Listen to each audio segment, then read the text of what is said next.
Hello. Hi. Welcome. Welcome, everybody. We were talking before we were talking. My name's Andy Cloninger. This is Joel Teel, and Hello. it's great to be here with y'all. We want to thank the American Center in Moscow for having us in this series about creatives. This is focusing on an area of the United States that is in the southern part. We live in a place called Fairhope, Alabama. I actually live in Daphne, which is the next little town over. Joel lives in Fairhope, and it's right near Gulf Shores, which is near the Gulf of Mexico or Gulf of America, whatever people call it now, but it's down by the Gulf. And we live by Mobile Bay. It's a beautiful area. It's very hot. It's very humid, but we love living down here. And we're here to talk about Joel's beautiful art, which is making guitars, handmade guitars, one at a time. It's amazing the skill that he has. I own one of his guitars. My friends own his guitars. My family members own his guitars. They're works of art and they're functional. They're incredibly beautiful. It's just an honor to have. We live in a small town. It's an honor to have an artisan of this skill right around the corner. Imagine the thing that you love the most, and imagine that there was a guy that lived right around the corner in your small town that built this thing better than people all around the country. It's crazy. So it's an honor to have a skilled artisan like that. But we're just going to talk about you and how you got started, and your inspiration and your process a little bit. We've got about an hour. So welcome. It's good to be here together. Thank you, Andy. I'm glad that you're here with me. And just to give a little background on Andy, he is a fantastic songwriter, guitar player, jokester, friend. That's true. He is a jack of many trades, and he's one of my first clients that I ever built a guitar for.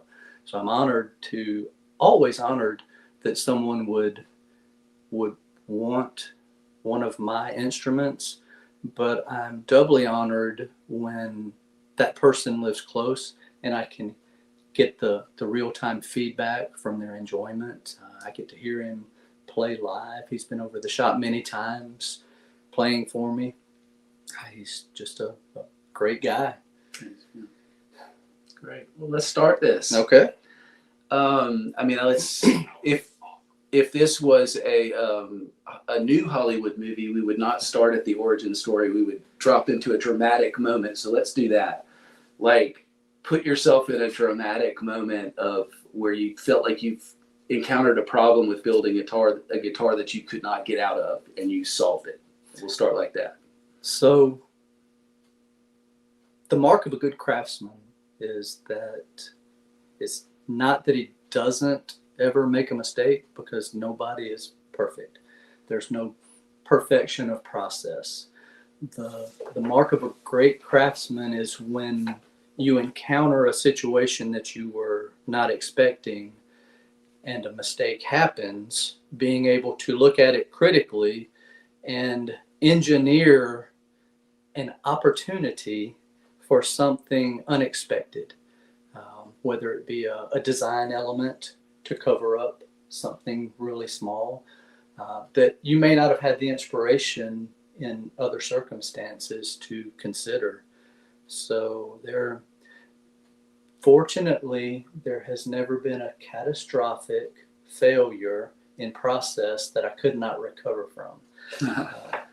But critically of myself, I always expect perfection out of myself. I've never built a guitar that I was 100% happy with at the completion, because when you may look at it as a final piece and it may look flawless and perfect to you, in my mind's eye, my memory focuses on all those little bitty tiny things that happened along the way that didn't meet my expectation of perfection. It's a gift and a curse at the same time. Some people call that OCD. Yeah, I'm a very critical thinker and very critical of myself, and it pushes me to be the best at what I do, but it also limits me in my ability to enjoy the final product. Now, a month later, after I've had a chance to become comfortable with a finished instrument, if it typically doesn't stay in my hands that long, but prior to shipping it off to a client, um, I come to terms with those things, and I can finally see it as a complete piece, and then I bond with it. It helps me bond with a finished guitar more than the feeling of contentment and joy in having made it.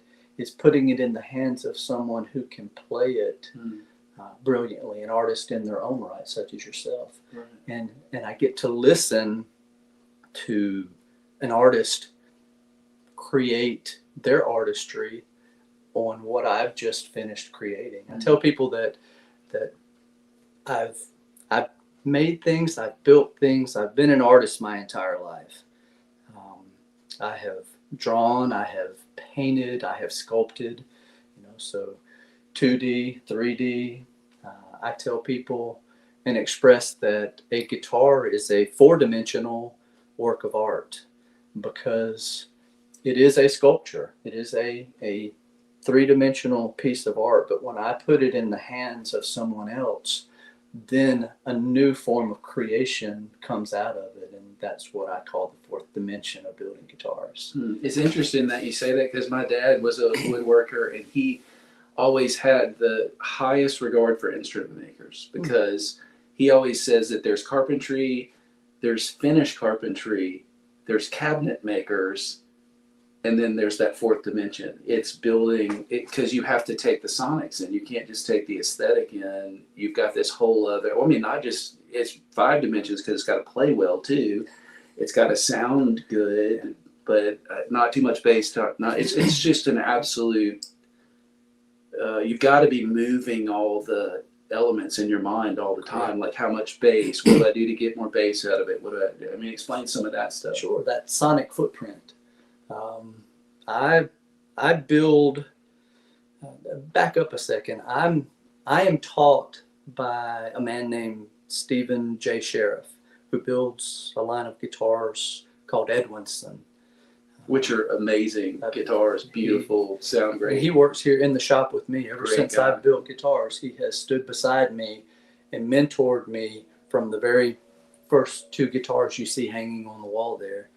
And I tell people that I started building guitars 8-ish years ago, but I started building guitars standing on the shoulders of greatness, of 25 years of experience, of successes and pitfalls. And he has navigated me, or helped me navigate through and around all of the things that might have bit me in the behind if I was learning on my own.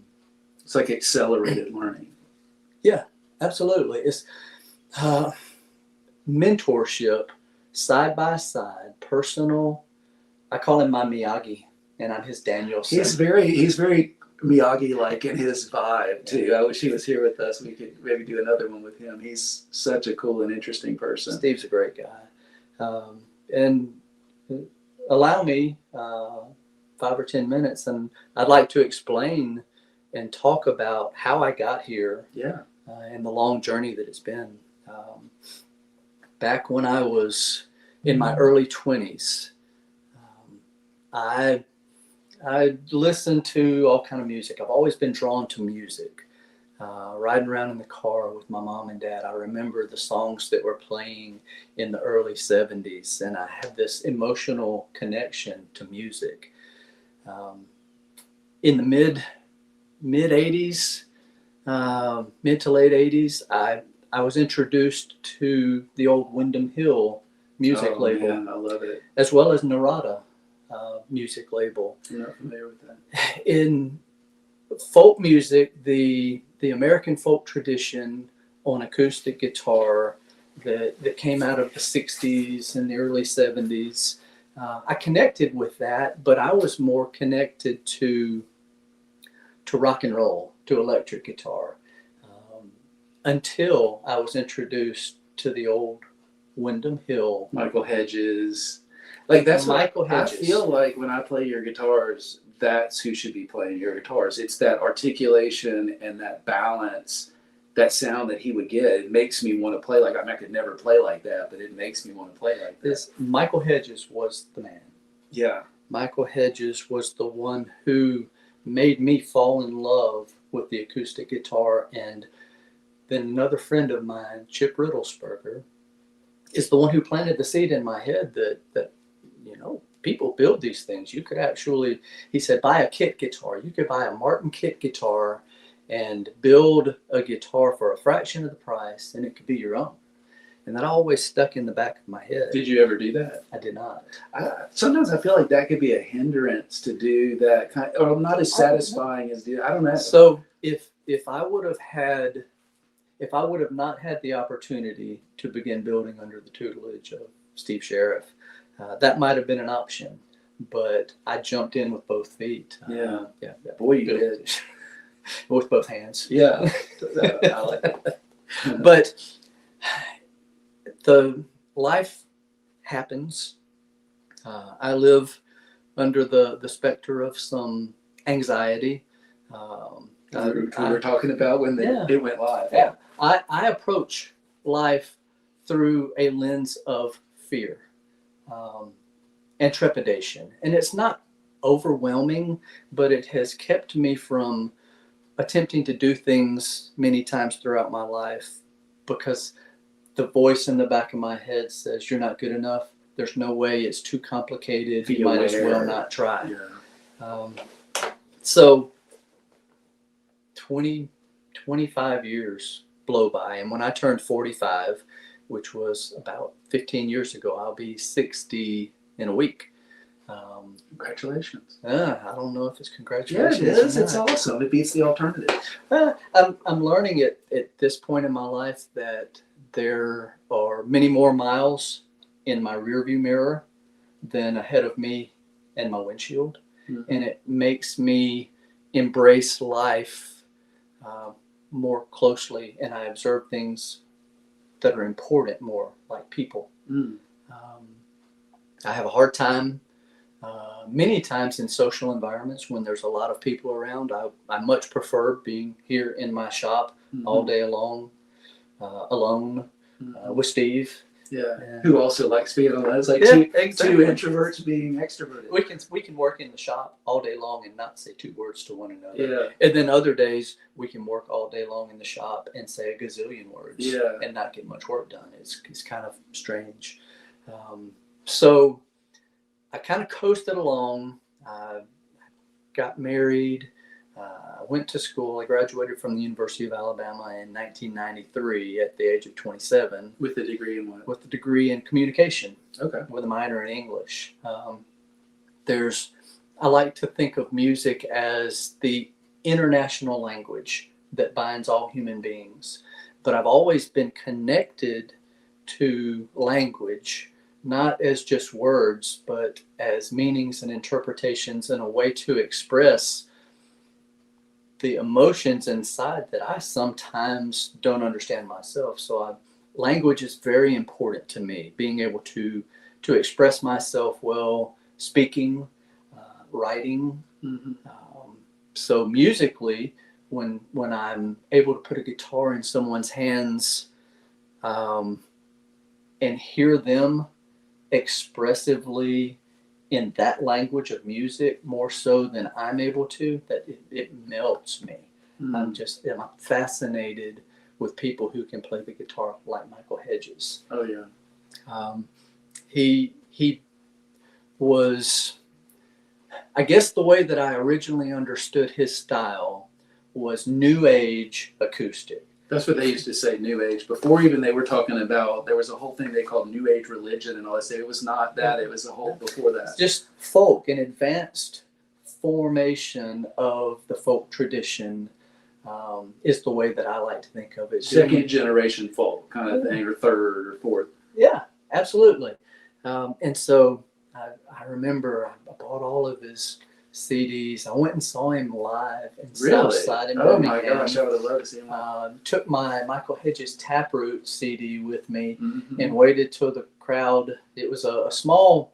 It held about 300 people. Mm-hmm. The arena. It wasn't an arena. It was a small gathering place. But I kind of let everybody do their thing and get out of the way. And then I approached him and told him thank you for his music and asked him if he would autograph my CD. Mm. And the way that he seemed so humbled and honored that I would ask for his autograph, it really resonated with me, because that's the way I feel now about my guitars. Mm. I'm not special. I'm not great. I'm just an average guy, an ordinary man. I had a dream in my heart for many, many, many years, and I'm finally able to do what I thought that I would never be able to do, but I wanted to do it so bad. Mm. And when people admire my work, it's humbling, and it's humbling And gratifying. Um, Wouldn't you say? yes, it is. Like once you get over this little old me, I mean, it's got to be deeply gratifying. Yeah, but I do not like having the spotlight on me, which is really strange about me giving this talk right now. But it's okay, because it's for a higher purpose. Yeah, and you know that this is to harbor creativity around. I mean, it's exactly what you're saying. It's spreading the universal language that, I mean, there's guitar builders in Russia and That's right. all around the world, creatives that want to tap into that deep language like what you're saying. Right. Who may be looking for inspiration, like I was looking for inspiration and motivation to be able to do it. So, yeah, it's for the higher good. So, Michael Hedges, I could not get over when he died. Mm-hmm. It was too young. It was in his 30s. Was he not in his 30s? It was an automobile wreck. Yeah. And it just broke my heart. I don't cry a lot, but I remember crying when I heard that Michael Hedges had passed. And he is the one person that I would give an arm and a leg. I would give two hands to hear him play one of my guitars. Yeah. I have a client who I just finished a guitar for. His name is James Filkins. He is a fingerstyle writing and recording artist who lives in Michigan. He Say his name again in case anybody wants to look up his music. What is it? James Filkins. How do you spell Filkins? Filkins. Okay. He's had his new guitar for a week now, and one of the things that drew him to me as an artist, he says, is because on my website I talk about Michael Hedges, and I talk about the early onset of the style of music that he was writing, and that I want to build guitars that are placed into people's hands who really embrace that style of music. A lot of people will take a guitar and use it as an accompaniment to their voice, which is fantastic. Mm-hmm. Singer-songwriters where the guitar is in the background and it supports the vocals. Then there are some people who understand that a guitar can be the right guitar, a guitar that is crafted properly, can be like a grand piano. Mm-hmm. That there's more than just the notes that are being played. There is space that exists in between those notes, and a guitar that is built the way that I build the guitars allows an artist who understands the use of that space to write and create music that blooms and grows within that space while the notes are being played around it, and it becomes a dance. It becomes this beautiful this beautiful three-dimensional aural experience. Now, the same guitar can be used for someone who wants it to be an accompaniment to the voice, but not the other way around in many situations.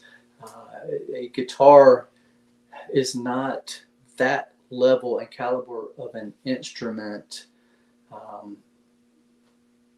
in many situations. I won't ever speak down about anything specifically. I'll just say, and each one has their strong points. Correct. The people who build guitars, my peers, the people who I have grown up respecting and who I love seeing their work also and hearing their work, they understand that there's a difference in guitars, and guitars at this level that are built this way can do everything. So it's a joy and a privilege to have someone come to me like you or like James and say, I want one of your guitars because I want to embrace the music that is possible from within it. It's a joy. It is. Well, getting back to you were saying that you encountered life on your starting thing, and so I know that you worked some construction. You did. Tell me the things that you did before this, just really quickly, and then we'll get into the origin of building. When I graduated from the University of Alabama, I started working in the digital and offset printing industry. I was a production manager for a company for not quite 20 years. At the point that I had started building this shop, I was laid off and went to work. Best thing that ever happened. Scared to death, but the best thing that ever happened. I went to work with another mentor of mine named David Pittman. He lives right down the street. Oh yeah, I know. Harrison worked for him for a little while. Our friend Harrison. Yes, he is one of the most amazing craftspersons. He works in wood. He works in metal. He works. I worked with him building custom furniture and cabinets, remodeling old Fairhope cottages. But the best, most fun thing that I did was we would go on these big sailboats and motor yachts, and we would totally remove all of the interior, and we would custom build interiors on boats, which I didn't realize at the time, but it was helping me in the way that I needed to think about building guitars, because on a boat, nothing is plumb and square. You have a center line, and everything you do works off of a center line. Right. Well, it's kind of the same way. When I build a guitar, if I've never built one of a specific model, if it's a new model or a new scale length, I'll sit down and do a full scale drawing, and it's all based off a center line. And I use that drawing every time I build a guitar. I refer back to the drawing that I spent time and made every time I build a guitar. That's great. So I did that and finished my shop and built a couple of spec guitars and started getting orders for guitars. And you were saying earlier, although they didn't hear, that it took you 4 years to build this shop, and you built it yourself. And it's a 2-story shop, although the top wasn't finished until like last year, right? It's been about three years now. Wow, which seems like last year. That's my time thing. Life gets in the way. I know it does. So it's a 1,500 square foot shop. I have 2 rooms downstairs here. We're in what we call the clean room, the bench room. There's a larger room to my right that is the dirty room. It's where we make all the sawdust and do the heavy cutting and the table saw and the band saw and the drill press and the planer and the drum sander. We make all the mess out there and try to keep this room clean. This is where we build and assemble the guitars. And then you do the finish elsewhere. Don't you like do an enclosed finish or something? Yes. Steve lives in the house just across the way from me, and we have a dedicated spray room that we built. We use nitrocellulose lacquer. We do our own finishing, though I'm at this point seeking to outsource my finishing. Really? Yeah. I've I've started developing some arthritis in my thumbs mainly, Mm. and the finishing is so hand intensive. Mm-hmm. You're talking about the buffing of part of it? The spraying, really? the sanding. I wet sand from So in 600 between- grit all the okay. way up to 2500 grit Wow. before I hand buff and hand polish. So I'm thinking in terms of, now that I have a 2-year waiting list on my guitars. If you were to sign up for a guitar today, I would just come steal one. I live right around the corner. Don't do that, by the way. it would be 2 years before we ever started it, and then it would take about 8 months to complete it. Yeah. But I start a new one about every 2 to 2.5 months. That is so good to hear that. Leapfrog them. Yeah, Oh my gosh. I remember when I heard that James Olson, who's one of my favorite guitar builders of all time, he had a 30-year wait or something. He'll never fulfill all his things. That's what James Taylor plays his guitars, and Yes. Phil Kagi and people like that. So in my industry, there is a builder named Jason Costel, and I call Jason the Eddie Van Halen of our industry, the cottage industry of handmade guitars. Not that people are playing tap heavy metal on his guitars. That correct. he is Just a prodigy. the rock star. Yeah, the rock star. Okay. The one that everybody says, that's the guy. Yeah, okay. That's I've the never guy. heard his name. That's so wild. I believe at this point he has a 5-year waiting list, and I won't speak about his price point. That's between he and his clients, but And their financiers. absolutely. But he's a really neat guy. He's humble and he's kind, and I really enjoy his friendship. Ben Wilborn Guitars is a guy that I met at a show that I started going to quite a few years ago, and same way, humble, kind, generous with his time. One of the sweetest human beings you would ever meet in your life. And the people in this industry, 99% of the people who build handmade guitars are kind and generous and willing to share information. And it's just I've never worked in an industry where there was so much generosity of information and knowledge. Notice I said 99%. Yeah, we don't want to talk about that. The other 1% gets all the attention, so we're not going to give any more to that. Yeah, it happens everywhere, but it's okay. It's okay. You just have to laugh, shake your head, and move on. And exactly. I mean, gravitate towards the generous and pass it on. That's what I see you doing too. Anybody that comes to you, you're just as generous with them as you've been given the knowledge. I mean, so it goes back to what I was telling you as I've gotten a little bit older, and seeing that and understanding that there are many more miles in my rearview mirror than there is ahead in my windshield. I've started really embracing what's important. My family is important. My wife, my relationship with my wife, my son, who is 19 years old and in college, wonderful musician. If he wasn't my son, it'd make me mad because it's so natural to him as a musician. My friends, I have a lot of people that I'm generous and kind to that are acquaintances. And I have a smaller amount of people who I really consider friends. And then I have a very small pool of people who I love and would do anything for. And I think that's the way. Lifers, like lifelong friends. Absolutely. You know, people that you could go 6 months and not speak to, and then run into, and it feel like you didn't skip a day. It picked right back up where it started. So, yeah, people are important. Relationships are important.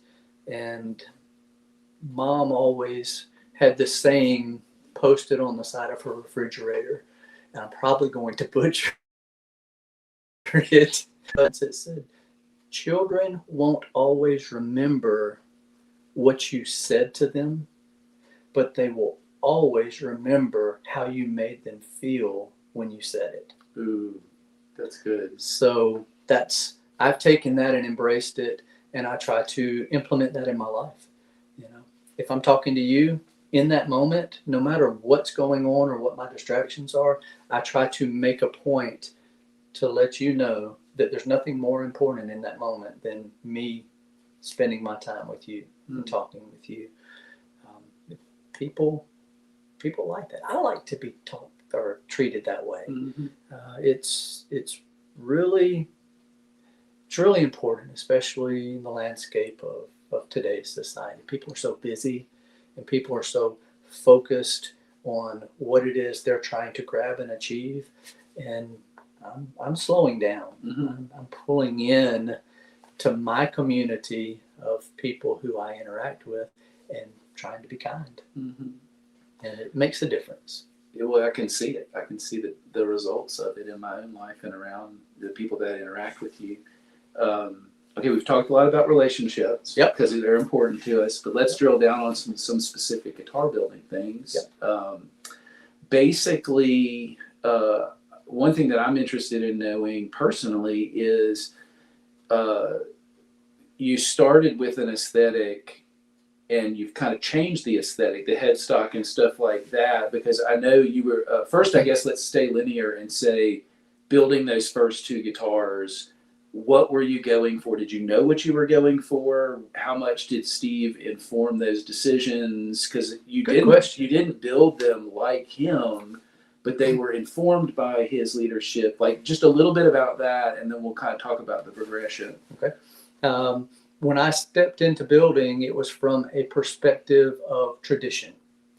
The Martin tradition, the Gibson tradition, the Taylor guitar tradition. Taylor guitars were the guitars that I started playing. In fact, I still have my 1993 and my 1995 Taylors. I don't play them much anymore. What are the call numbers on those? So the 1993 Taylor 712. It's a Grand Concert 700 series. The 1995 is a special limited edition.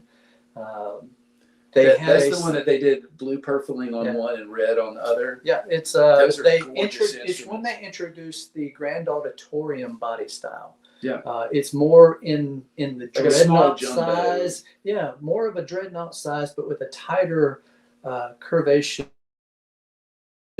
waist instead of like the traditional boxy dreadnought shape. Which is what your smaller model is like, that kind of, correct? So when I stepped into designing my guitars, I used my Taylor Grand Concert and my Taylor Grand Auditorium as the beginning of my profile of the body. I laid it down on a piece of paper. I traced the profile with a flat-sided pencil so it would be perfect. Then I modified those curves a little bit to be more pleasing to my eye, and also so it wouldn't be a copy.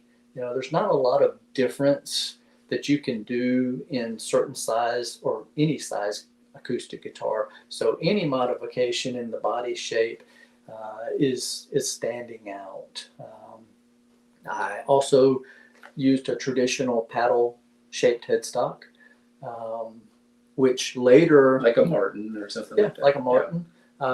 Taylor does a paddle. They have a little more curvature visually to it. But after I built about 8 or 10 guitars, I started learning about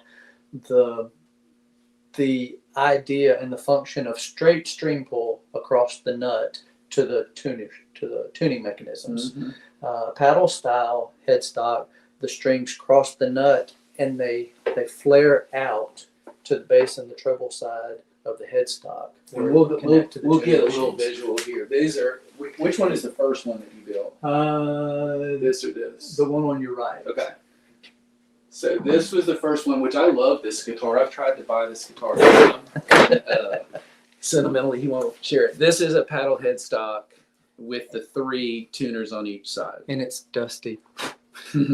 So as you see, the strings will cross the nut, but then they go on a different plane and angle out to both sides. And what happens is it puts there's a as it crosses the nut straight through the nut slot, And the nut then is the white part right here. then it angles off to the side, so you're torquing that string in multiple directions across the nut and beyond it. I started understanding that the geometry of straight string pull, if the headstock were more of a, well, let's show. This is the newer headstock is this, which still has the 3 and 3 tuners, but they're staggered. If you'll see that. So with a custom acoustic guitar, there's a couple of ways that a maker can differentiate theirs from others. Obviously, logo, the shape of the headstock, the shape of the bridge. And This is the bridge here. so with the straight string pull, you're only changing the direction of the string in one plane. So you're up and over the bridge and to the tuner, which makes a more stable platform. It causes less pinging and knocking and guitars going out of tune. And catching. Sometimes they'll catch. Yeah. You'll tune, and then it'll slip and go way Correct. past it. Yeah. Correct. So after about 8 or 10 guitars, I designed this. I call it my proprietary headstock, and I've used it ever since. It'd be easier to stab somebody with that too. If you want, it's sharper. If you had to defend yourself on stage. So also in the Taylor guitar tradition, when I was designing my guitars, I designed the outlined footprint of my bridge to mimic a Taylor guitar, but only in the outline. If you'll notice, there is a 3-dimensional carving to my bridge that is very unlike any other guitar. It's like a step up kind of thing. Exactly. Little wings here, just a little creative flair. Yeah. Well, is there a technical reason for that? For the step up there? So yes, you have to have a break angle across a saddle in order for enough downward pressure to help excite the soundboard and the air inside the box efficiently. So that's just a way that you can give more of that influence in the bridge application across the saddle. I don't know if you can see. That's called break angle. Yeah, coming down from the string. So something else that they may be interested in too, because I know he held the guitar sideways, is this is something that people are doing more. You always have seen these holes in the front, but these side ports are really, tell me about that. It's referred to as a sound port. And if you'll notice, when musicians are performing live on stage, they amplify their music and their vocals towards the audience through their speakers. But if you look on the stage in front of them, there's typically small speakers called monitors that point back to the musician on stage so that they get a more true representation of what they're playing and singing, instead of hearing it bounce off the back wall and echo and become really ambient and kind of crazy. This gives a more so it's for the player. It is for the player. Okay. Well, that's the way that it was initially thought to be, but what I've determined and what's become more understood is that instead of only projecting linearly through the sound hole, when you're projecting in both directions, it creates this sphere of music around you as the player, and it actually changes the voice of the guitar. There's a lot of people who approach guitar building from a very scientific platform. They measure vibration, and they engineer the internal components of a guitar specifically for certain vibrational patterns. And then there are some people who build a guitar strictly from a visual art perspective and having the tone be secondary.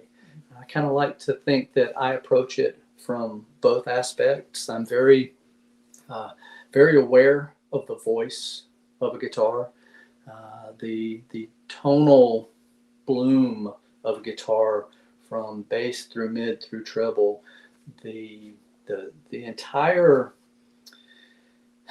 If a guitar looked fantastic and was beautiful but sounded bad, I've played them.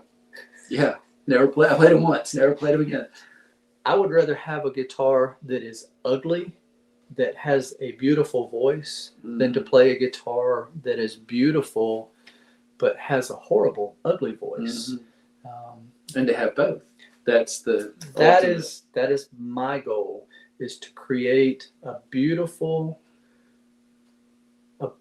sculpture, a beautiful, visually pleasing guitar that has a voice that haunts you in your dreams while you're trying to sleep. Or it haunts you and makes you can't stop playing the guitar. Yeah. You'll lose your job because you want to get the guitar and just play all the time. We've got a question up here. Is there a specific music that comes from Alabama? I would have to say Alabama is probably most famously equated with Southern music. You know, we're 2.5 hours drive from New Orleans, Louisiana, which is where a lot of the great break-offs from jazz music happen, and jazz really came together in New Orleans. And the music that we get around here, down here, all the local artists and those who have, there's like a band right now that's breaking out called the Red Clay Strays. They're from our town, and it's kind of like roots rock, kind of take Elvis and Johnny Cash and mix them together with like modern rock is what's going on now. But famously, Hank Williams, not Hank Williams Jr., but his father, Hank Williams, is from a little town that's maybe 1.5 hours up the road from where we live, maybe a little bit further. He's famous. The Alabama Shakes, of course, and Brittany Howard, I think is her last name. I can't remember her last name, but anyway, they're all from here. Great singer-songwriter named Will Kimbrough is from our town here, who has written for all sorts of folks. Did you always call yourself an artist, or did that come after you started your studio? Or do you even call yourself an artist? What do you call yourself? Interesting question. I call you an artist, by the way. The humility that I try to exhibit, for a very long time, I had a hard time, and somewhat to this day, I have a hard time referring to myself as a luthier, which is a maker of stringed instruments in its basic interpretation. People treat me like I'm a magician, like I'm the wizard behind the curtain. Pay no attention to the man behind the curtain. I've always said that I was an artist. I've always built things. I've always created, whether, 3 years old, drawing with crayons on a big white sheet of paper off a roll at the Civic Center while my parents were practicing square dancing. I've taken art classes all throughout high school. One of my mentors, I just found out last week, Mrs. Soonbach Sellers, who was my art instructor at Berry High School when I was in high school. We've just lost her, and it kind of broke my heart, because every time I would finish a guitar, I would always think to myself, I wonder what Mrs. Sellers would think about this. Oh, that's so cool. Every time because she was an early artistic inspiration. She was one of the neatest people, neatest artists that I've ever known in my life. She was a huge influence on me. So yes, I've always called myself an artist, simply because I create. I built my house. I built my shop. I build guitars. I built my wife's new chicken coop over there under the pole barn that I built. So I'm an artist. Have no problem referring to myself as an artist. Yeah, and a creative. Like you've got to create. But when people say, "Are you a luthier?" My normal way of referring to myself is, "No, I'm a wood butcher." Oh, stop! I do. You chisel away the parts that aren't necessary. Yeah, it's the really neat thing about building a guitar is kind of like eating an elephant. You know how to eat an elephant? I know, but I'm going to let you say it. One bite at a time. Yes. That does. So I create small parts, and I put small parts together to become bigger parts, and I fit those to other parts to create bigger parts. And each step of the way, it's that fine hand-eye coordination, attention to detail that becomes little bitty parts perfectly fit together and culminate in one finished guitar that is a cohesive unit. And it is. All right, we have a question here too. Do a lot of guitarists give you feedback on your guitars? Yes, absolutely. I've been fortunate to attend a guitar-centric trade. It's kind of like a trade show, but it's more like a 3-day exclusive get-together of builders. Is that the one in Texas? It's the one in Texas. Okay. It's called the Bower Sox International Guitar Palooza. Tom, that just sounds fun. Tom and Kathy Bower Sox, I give them credit for helping be a big part of how I've gotten to where I am today, because they invited me. It's a very exclusive show. They invite about a dozen people. It's happened 7 years. A dozen builders, yes. They sell 3-day event tickets, and we usually have about 300 or 400 people that attend. And it's filled with tables and builders displaying their work. It's filled with workshops, nightly concerts. It's catered. It's just we've all kind of gotten to where we've become a big family. Wow. But I've gotten a lot of exposure from people who fly in from all over the world to attend this show. Cheers. Water. Just clarify. So I've been in a very unique. I've had a very unique opportunity to have a lot of wonderful musicians have their hands on my guitars and play my guitars, and yes, give me feedback. And I love positive feedback, but I also enjoy and embrace constructive criticism.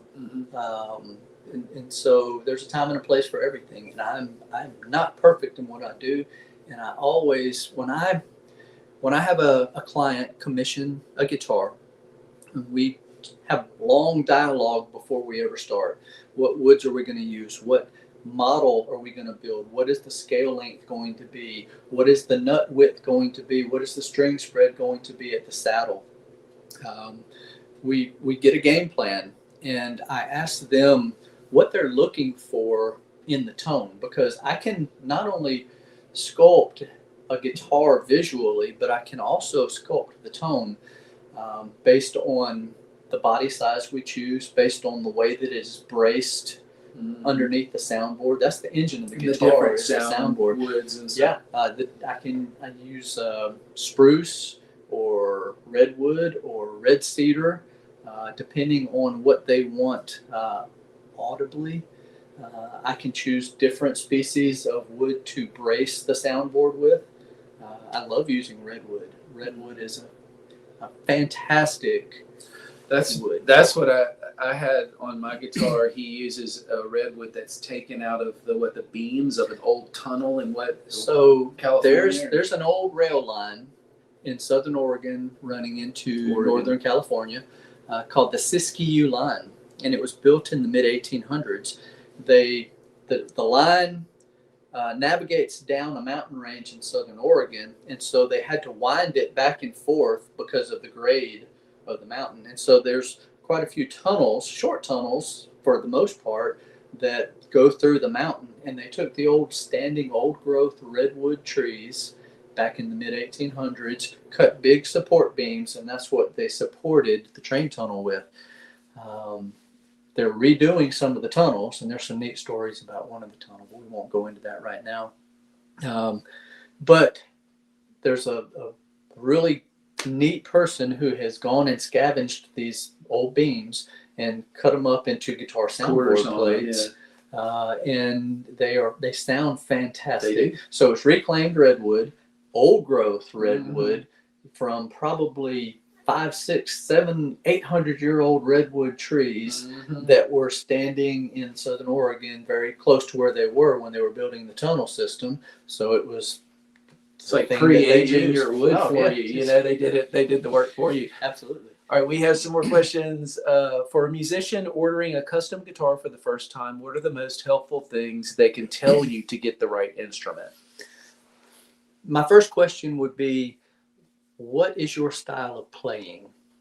I would like to know what you want the guitar to emit by the style that you want to play. I want to know how large of a person you are. If you're 5 feet, you don't want my big Solis model at 16 inches across the lower belt, because your arm is going to be draped up over it, shoulder and surgery. it's going to be uncomfortable. Do you have a problem with your shoulder?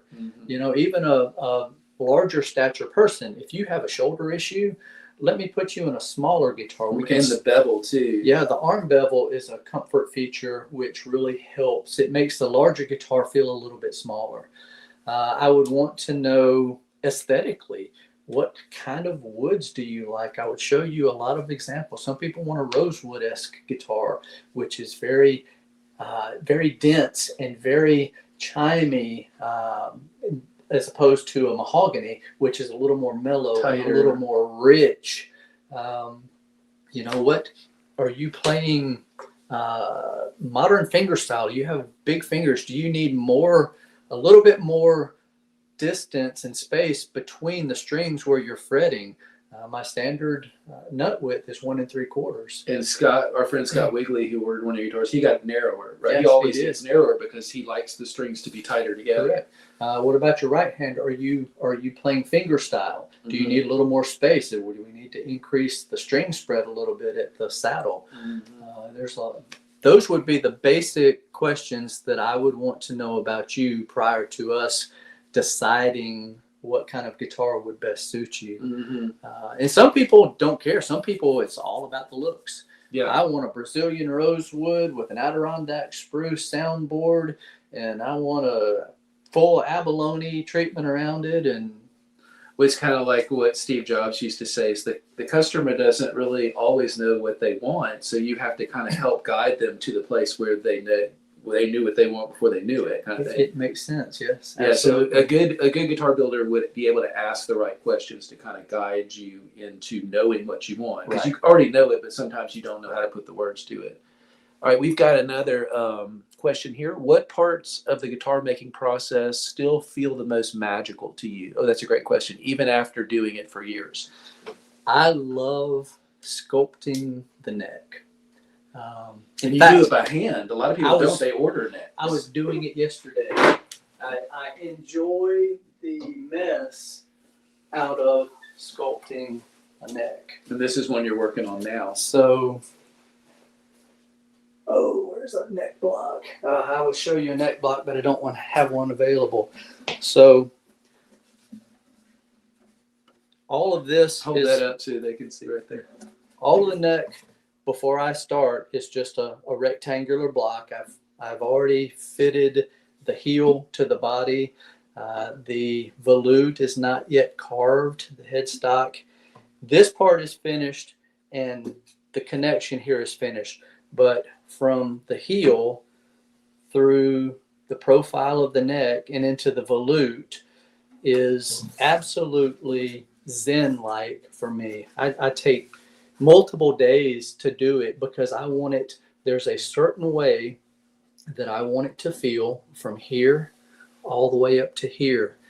And it's like you can't take too much away too fast because you may overshoot your target. It's a matter of taking some away am stepping back and feeling it, and taking more away and stepping back and feeling it. And in my eyes, I feel with my eyes as well as my fingers when I'm doing it. I absolutely love carving. I had no idea that you joined the neck before you started carving it. I thought you carved it and then that's crazy. Now, some people Maybe that's commitment, man. Okay, we have another question here, and I hope that answered your question. What's a detail that instantly tells you a guitar is well made the moment you pick it up? Can you? So,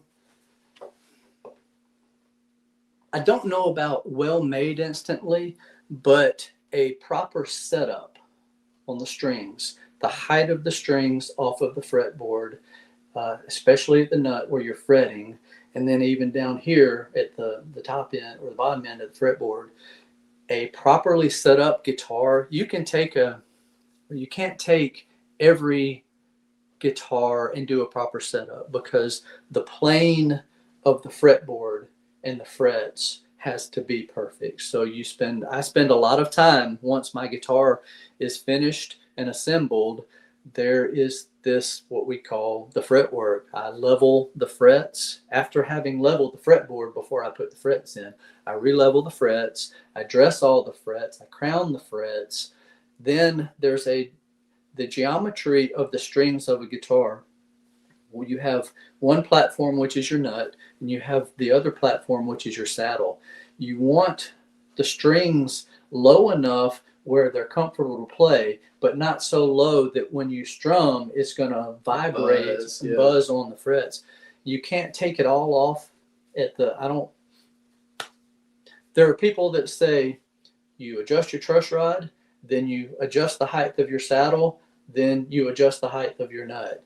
It's not that simple, because if your nut slots are too high and you have to adjust them much lower than you anticipate, if you've already adjusted your saddle height for your string height at your 12th fret to sit properly, you're going to still lower your strings there if you have to file your nut slots too low. So it's a dance. It's a play. It is a dance. It's like a back and forth. I start at my saddle, and I take it probably 70% of where I think it needs to go, and then I jump over to my nut and I work on my nut slots, and then I go back and measure where my string height is over my 12th fret, and I might go back and forth between them 6 or 7 times on a brand new guitar that I'm setting up for the first time. And honestly, I think that's where that kind of magician feeling from people that are outside of what you do looking in is, oh, that guy's a magician. It is that kind of thing. You are kind of playing with the fundamental elements of lots of things while you're putting this stuff together. You say it's just an assemblage of parts, but the thing is, it's the nuance of interplay. Sure. You know what I'm saying? It's Yes. the interplay of woods, dimensions, all that stuff. So forgive us from the outside looking in to be like, well, that guy's, like a rocket scientist, evil genius, whatever you would say, maybe not evil genius, benevolent genius. It is that way because it is such you're mixing with sound and weird things that can affect the human heart, and it is kind of a wild thing that you're doing. But the same thing can be said for people like you who are songcrafters. I have hundreds of little sonic clips saved on my phone of neat little things that I've come up with on the guitar. I've never been able to sit down and put something together in a song that didn't sound like a 5-year-old's nursery rhyme. I listen to sonic creations from people such as yourself, and I think to myself, wow, how does he do that? How the hook and the blend of notes and the emotive response that comes out of the listener based on the chords you use or the chord changes or the notes. It's the same thing. That's true. I guess too. It is just it's being on the inside of the outside looking in, knowing how the sausage is made, as they say here in the United States. That's funny because there are certain processes in building a guitar that are quite ugly and messy. And for me, getting beyond seeing the sausage was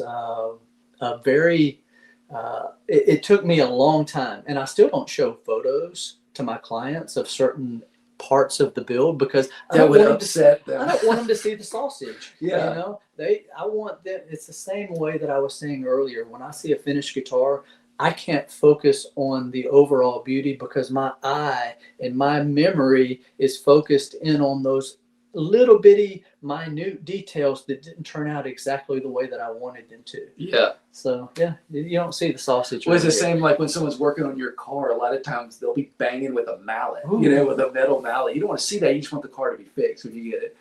All right. Well, we have really enjoyed this, and thank you to the American Center in Moscow, and thank you to Joel Teel for being here with me. And even though this is something that we have done regularly, it's sat here and talked about all sorts of things. And all right, well, thank you guys for joining us, and it's been a pleasure. Absolutely. Have a blessed day.